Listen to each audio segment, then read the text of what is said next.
ప్రజా అంకిత సభలకు వస్తున్న స్పందన చూసి పాలకులకు వణుకు పుడుతోందని చిరంజీవి అన్నారు. అందుకే కేసులు పెడుతూ అడుగడుగున అడ్డంకులు సృష్టిస్తున్నారని చిరంజీవి ఆరోపించారు. ప్రజారాజ్యం పార్టీ అధికారంలోకి వస్తే విద్య, వైద్య విధానాన్ని అందరికీ ఉచితంగా అందిస్తామని హామీ ఇచ్చారు. ఒంగోలులో తాను గడిపిన రోజుల్ని చిరంజీవి గుర్తు చేసుకున్నారు. తన కుటుంబం ఎంత ఉన్నత స్థానానికి ఎదిగినా మధ్యతరగతి జీవన విధానం నుంచి దూరం అవ్వలేదని చెప్పారు.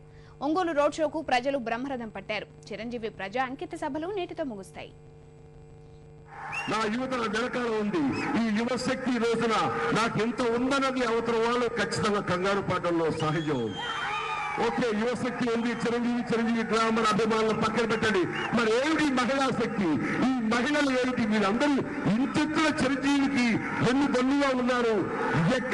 ఎక్కడ వెళ్ళా సరే వాళ్ళు మంగళహారతులు పడుతూ నీరాజాలు అర్పిస్తూ దీవిస్తూ బిడ్డారా అటు వాళ్ళందరూ కన్నబిడ్డని ఇంటిలో పెద్ద కొడుకు ఆహ్వానిస్తారు, వాళ్ళందరూ ఆహ్వానిస్తున్నారు. ఇదేంటిది అంటే దానికి ఏం సమాధానం చెప్పగలరు? రాజకీయాలు ఒక్కల జాగీరేనా? వాళ్ళే చెయ్యాలా? ఇంకెవరూ రాకూడదా?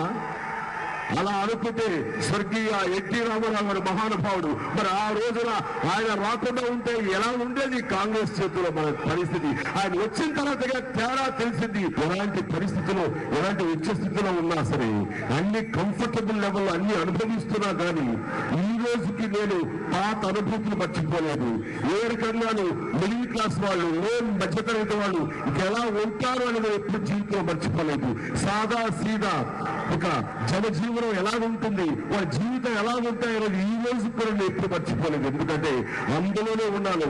అమ్మ ఈ రోజు కూడాను ఒంగోలులో వాడిన లోటాలు, గ్లాసులు, ప్లేట్లు అది అలాగే ఉండేది. ఎందుకంటే నాన్నగారికి అందులో పెట్టిన అలవాటు కాబట్టి అవేమి మార్చలేదంటే మా యొక్క ఆచార వ్యవహారాలు కానీ అలవాట్లు కానీ ఏ మాత్రం మారలేదు.